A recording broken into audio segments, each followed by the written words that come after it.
Praise the lord. అందరూ బాగున్నారండి. మన సమస్యల గురించి మనం ప్రతిరోజు ప్రార్థన చేస్తున్నాం కదా. ప్రతిరోజు చేస్తున్నాం, నైట్ చేస్తున్నాము, పగల చేస్తున్నాము, మధ్యాహ్నం చేస్తున్నాము. ఇంకా చాలా మంది వేరే వేరే సమయాల్లో వీడియోలు పెడుతున్నారు.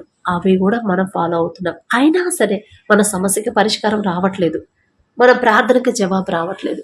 అయితే బైబిల్లో చాలా మంది భక్తులు ఉన్నారు కదండి, పరిశుద్ధ గ్రంథంలో. వాళ్ళు చేసే ప్రార్థన, కొన్ని ప్రార్థనలు తండ్రి బైబిల్లో రాపించి పెట్టాడు. ప్రత్యేకంగా వాళ్ళు ఎలాంటి ప్రార్థన చేశారు, ఎలా ప్రార్థన చేశారు, ఏ సమస్య గురించి వాళ్ళు ప్రార్థన చేశారు, ఎలాంటి జవాబు పొందుకున్నారో బైబిల్లో తండ్రి రాపించి పెట్టాడు కదా. అసలు రాపించి అది కూడా రాపించాల్సిన అవసరం ఏంటి అంటే, అలా మనం కూడా నేర్చుకోవాలని, ఆ ప్రకారంగా అలాంటి సమస్య మనకు కూడా వచ్చినప్పుడు అదే ప్రార్థన మనం కూడా చెయ్యాలని కదా. అవే మాటలు మనం కూడా పలకాలనే కదా. ప్రతి మాట కూడా చాలా చక్కగా రాపించి పెట్టాడు తండ్రి. అందుకే ఇంతకుముందు వీడియోలు కూడా పెట్టాము, ఏ సమస్యకి ఏ వాక్యం పట్టుకొని ప్రార్థన చేయాలి అని ఇంతకుముందు వీడియో కూడా పెట్టామండి. దేవుని కృపను బట్టి తండ్రి ఇచ్చిన ఆలోచనే ఇవన్నీ కూడా. నాకు వచ్చిన ఆలోచన కాదు, నాకున్న జ్ఞానం చాలా నిజంగా వెర్రితనమే. నా సొంత జ్ఞానం అయితే, లోకపరంగా ఆలోచిస్తే నాకు అసలు ఇంత జ్ఞానం కూడా లేదు, నాకు తెలుసు కదా. కానీ తండ్రి కృపను బట్టి, తండ్రి ఇచ్చే ఆలోచనే.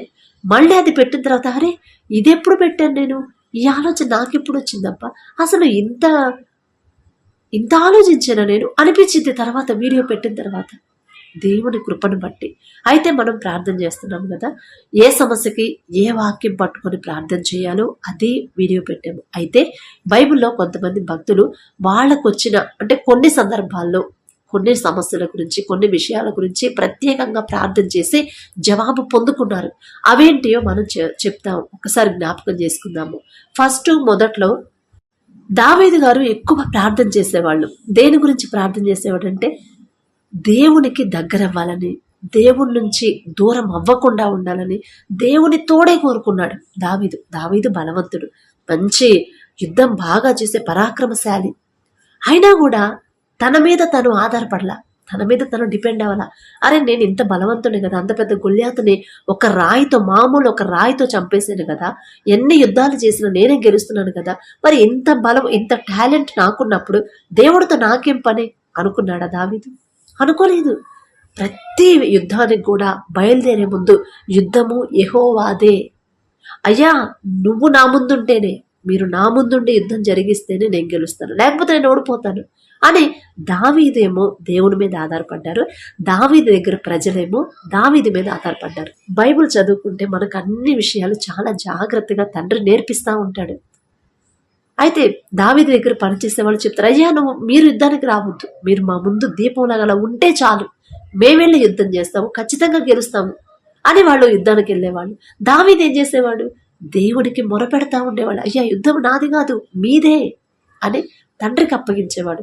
అలాగే ఇప్పుడు మనం కూడా ప్రతిరోజు కూడా మనం ఆఫీస్కి వెళ్తూ ఉంటాం, లేదా మన పనుల కోసం, పని చేసే వాళ్ళైతే పని, ఉద్యోగాలైతే ఆఫీసులకి, లేకపోతే స్టూడెంట్స్ అయితే స్కూల్స్కి, కాలేజెస్కి వెళ్తూ ఉంటారు. వెళ్ళే ముందు ప్రార్థన చేసుకుంటున్నాం ప్రతిరోజు కూడా, నేను కాదయ్యా మీరే నా ముందుండి నా పని సక్రమంగా చేసేలా తెలివి జ్ఞానాన్ని నాకు ఇవ్వండి, బలము శక్తి నాకు ఇవ్వండి అని ప్రార్థన చేసుకొని దేవునికి అప్పగించి అప్పుడు వెళ్ళాలని మనం నేర్చుకోవడానికి ఆ వాక్యం రాపించి పెట్టాడు తండ్రి. మళ్ళీ దావీదు అంత భక్తిగా, అంత జాగ్రత్తగా, అంత దేవుడికి ఇష్టంగా జీవించిన దావీదు ఒకానొక సమయంలో పాపంలో పడిపోయాడు. అది కూడా భయంకరమైన పాపం. ఒక తప్పు కాదు, 2 తప్పులు చేస్తాడు, పెద్ద పెద్ద తప్పులే, అవి చిన్నవి కూడా కాదు. అయితే అంత పెద్ద ఘోరమైన తప్పు చేసినా కూడా ఎలా ప్రార్థన చేయాలి, ఆ తప్పుని తండ్రి క్షమించాలంటే మనం ఎలాంటి ప్రార్థన చేయాలి, దావీదు చేసి చూపించాడు. ఆ దావీదు గారు చేసింది తండ్రి పరిశుద్ధ గ్రంథంలో రాపించి పెట్టాడు. ఎంత ప్రార్థన చేశాడు దావీదు, ఎంత కన్నీరు కార్చాడు, మోకాళ్ళ మీద ఉండి కన్నీరు కార్చి, నా కన్నీటితో నా పరుపు తేల చేయుచున్నానంటే ఎంత కన్నీరు కార్చుంటాడు, ఎంత పశ్చాత్తాపడ్డాడు. అంత పశ్చాత్తాప పడితే దేవుడు కరుణించాడా లేదా తండ్రి? ఖచ్చితంగా కరుణించాడు. కళ్ళ వెంట నీరు వచ్చాయంటే తండ్రి చూస్తా ఉండలేడంట అసలు. ఎంత సున్నితమైన మనసు మన తండ్రిది. మనమే కఠినంగా ఉంటాం. ఒకళ్ళ దగ్గర మామూలుగా ఉంటాం, సున్నితంగా ఉంటాం, వేరే వాళ్ళ దగ్గర కఠినంగా ఉంటాం. మన తండ్రి అలా కాదు. బైబిల్లో ఉన్న భక్తుల దగ్గర ఎంత సున్నితంగా ఉన్నాడు తండ్రి, సున్నిత మనస్కుడై ఉన్నాడు. అంతే సున్నితమైన మనసు, అలాంటి అదే ప్రేమ మన మీద కూడా ఉంది తండ్రికి. అందుకే ఆ మాటలు మన దాకా వచ్చాయంటే దేవుని ప్రేమే కదా. మరి మనం తప్పు చేసామని మనకు అర్థమైనప్పుడు దావీదు గారు ఎలాంటి ప్రార్థన అయితే చేశారు, ఎంత కన్నీరైతే కార్చారు, అలాంటి ప్రార్థన మనం కూడా చెయ్యాలని క్షమాపణ, పశ్చాత్తాపం ఎంత పశ్చాత్తాపడితే అంత దేవునికి దగ్గర అవుతాము, అంత తొందరగా జవాబు పొందుకుంటాము. మనం ఏం తప్పు చేసాము, ఇప్పుడు మీరే తప్పు చేశారో నాకు తెలియదు, నేను చూడకపోవచ్చు, కానీ ప్రతిదీ కూడా సమస్తము తండ్రికి ఆయన దృష్టిలోనే జరుగుతుంది కదా. ఆయన దృష్టి మన మీద పడలేదు అని అనుకోవడానికి లేదు కదా. ఖచ్చితంగా దేవుని దృష్టి మన మీద ఉండిద్ది. రహస్యమందు నేను చేసిన తప్పులు కూడా, నేను చేసిన పాపం కూడా నీ దృష్టికి తేట తెల్లమవుతున్నాయని వాక్యం ఉండిద్ది. అంటే మనం రహస్యంగా చేసిన తప్పు పాపం, అది చిన్నదైనా పెద్దదైనా దేవునికి కనబడతానే ఉండిద్ది. మరి అంత సమస్తము ఎరిగిన తండ్రి దగ్గరికి వచ్చి దాచిపెట్టాల్సిన అవసరం ఉందా? దాచిపెట్టొద్దు. దావీదు దాచిపెట్టినంత కాలం మనశ్శాంతి లేదు దావీదుకి, ప్రార్థనకు జవాబు లేదు. దాచిపెట్టాడు, దేవుడికి తెలియదులే, దాచిపెట్టేశాడు, మనుషులకు తెలియదని. కానీ తండ్రి పంపించాడు, చూశాడు, ఒప్పుకుంటాడేమోనని. ఒప్పుకోలేదు. వెంటనే ప్రవక్తను పంపించి, ఇదిగో నువ్వు ఈ తప్పు చేసావు కదా, మరి ఇదెందుకని నువ్వు క్షమాపణ అడగలేదు, ఎందుకు దాచిపెట్టావు అని తండ్రి పంపించాడు కదా. అలాగే ఇప్పుడు మీరు కూడా ఏదైనా తప్పు చేసి దాచిపెడుతున్నారేమో, జాగ్రత్త అని ఒక వీడియో కూడా నేను పెట్టాను. నేను కాదండి, దేవుని కృపను బట్టి. ఇంకా మీరు ఎవరైనా సరే మరి ప్రార్థనకు జవాబు రావట్లేదు, ఇంట్లో పరిస్థితులు అలాగే ఉన్నాయి, ఎందుకు ప్రార్థనకు జవాబు రావట్లా, సమస్యలు ఎందుకు పోవట్లేదు అనుకుంటున్నారేమో, జవాబు రావట్లేదు ఎందుకు అనుకుంటున్నారేమో. అయితే దానికి తండ్రి మాట్లాడుతున్నాడు, మీరెక్కడో జారిపోయారు, అది దాచిపెడుతున్నారు. దావీదు గారి వలె కన్నీరు కార్చి మనస్సంతా కృమ్మరించి పశ్చాత్తాపడి క్షమాపణ అడుగుతానే ఉండండి. ఖచ్చితంగా జవాబు వచ్చింది సమస్యకి, ప్రార్థనకు జవాబు, సమస్యకి పరిష్కారం వచ్చింది.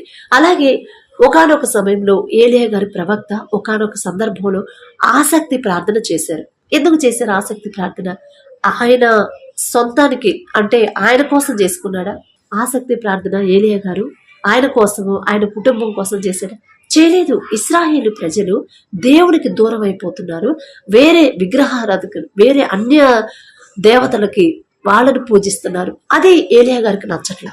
దేవునికి రావాల్సిన ఘనత, దేవునికి రావాల్సిన మహిమంతా తీసుకెళ్లి వేరే రాతి విగ్రహాలకు ఇస్తుంటే ఏలియా గారు మనసు ఒప్పుకోవట్లేదు.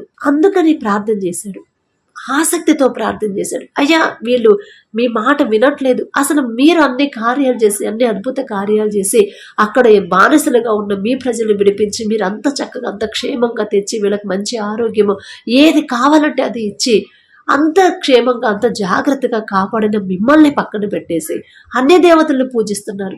మీకు రావాల్సిన మహిమ వేరే విగ్రహాలకు వెళ్తున్నాయి, అది నాకు ఇష్టం లేదు. మీ ప్రజలు మీ మాట వినాలంటే ఆ 3.5 సంవత్సరాలు వర్షాన్ని ఆపేసేయండి అని ఆసక్తితో ప్రార్థన చేశాడు. చేసినప్పుడు అదేంటి ఏలియా, మరి 3.5 సంవత్సరాలు వర్షం ఆపేస్తే ఇశ్రాయేలు నా ప్రజలు ఏం తింటారు, నా ప్రజలు ఎలా ఉంటారు అనుకున్నాడా తండ్రి? లేదు. ఎందుకంటే తండ్రి దగ్గర నుంచి మనం దూరం అవుతున్నామంటే మనకన్నా తండ్రికి ఎక్కువ బాధ తండ్రికి. ఏలియా గారి కన్నా తండ్రే ఎక్కువ బాధపడి ఉంటాడు కదా. తండ్రి మనసు ఎంత నొచ్చుకుందో కదా.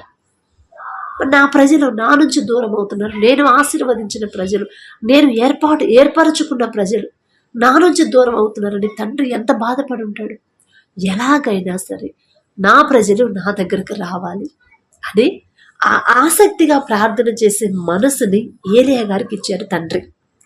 ఏలియా గారు ఆసక్తి ప్రార్థన చేసినప్పుడు, ఒక మామూలు మనిషి ప్రార్థన చేస్తే 3.5 సంవత్సరాలు వర్షం ఎక్కడైనా ఆగిద్దండి? ఆగదు.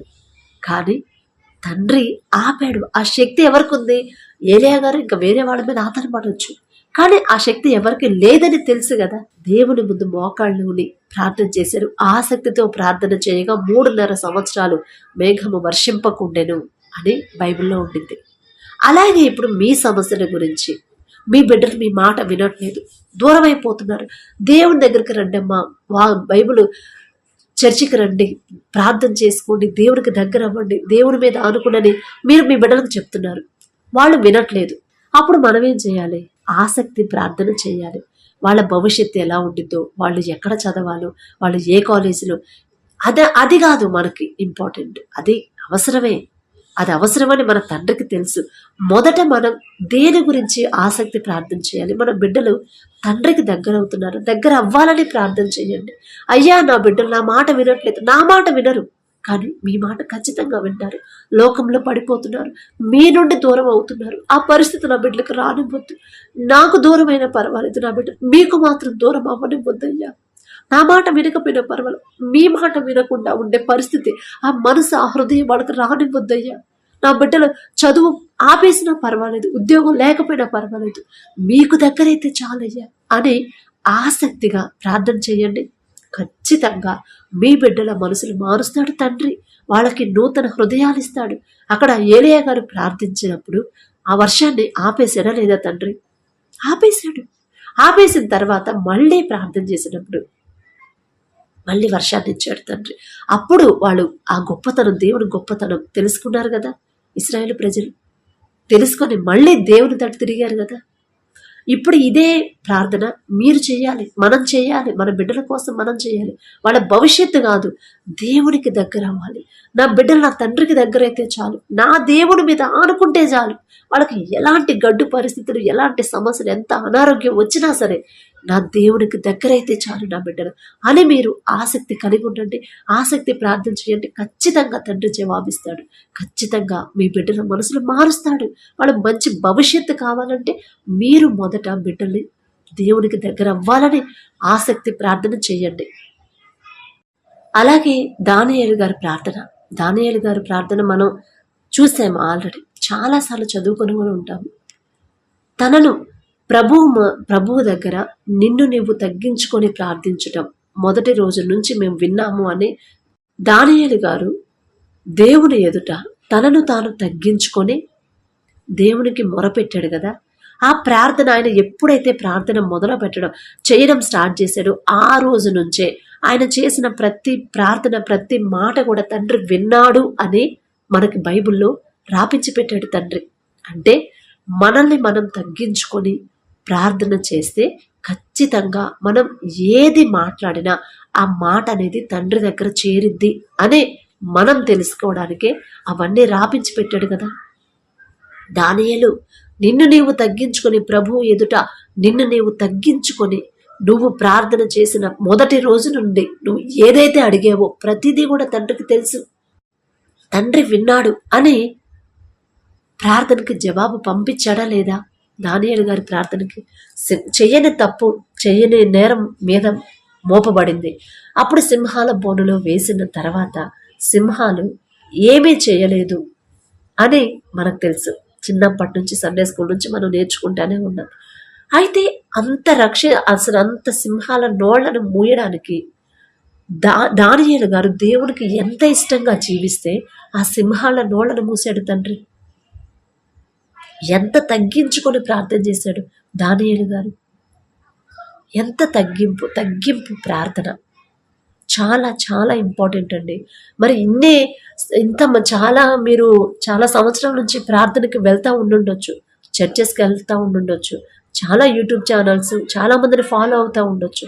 కానీ తగ్గింపు అనేది నేనేదో గొప్పదాన్ని, నేనేదో పెద్ద జ్ఞానవంతురాలు, నేనేదో భయభక్తులు కలిగిన దాన్నే నేను చెప్పట్లేదు. కానీ ఇప్పుడు తండ్రి ఈ మాట మనకు చెప్తున్నాడు అంటే మనం ఎక్కడో తగ్గించుకోవట్లేదు. మనం ప్రార్థన చేస్తున్నాము, అన్ని విషయాలు కరెక్ట్గా ఉంటున్నాం, కానీ తగ్గింపు అనేది మనకు లేదు అని తండ్రి మనల్ని సరిచేస్తున్నాడు అనుకోవాలి, తెలుసుకోవాలి, గ్రహించుకోవాలి. దానియేలు గారు ఎంత తగ్గించుకున్నాడు, నిన్ను నీవు తగ్గించుకోవడం తండ్రి చూశాడు. అంటే మనం కూడా అంత తగ్గించుకుంటే తండ్రి ఖచ్చితంగా చూస్తాడు, మన సమస్యకి పరిష్కారం పంపిస్తాడు అని అర్థం. మనకు ఆపద వచ్చినప్పుడు కాపాడతాడు అని అర్థం. కాబట్టి తగ్గింపు ప్రార్థన, ఇదే తగ్గింపు ప్రార్థన.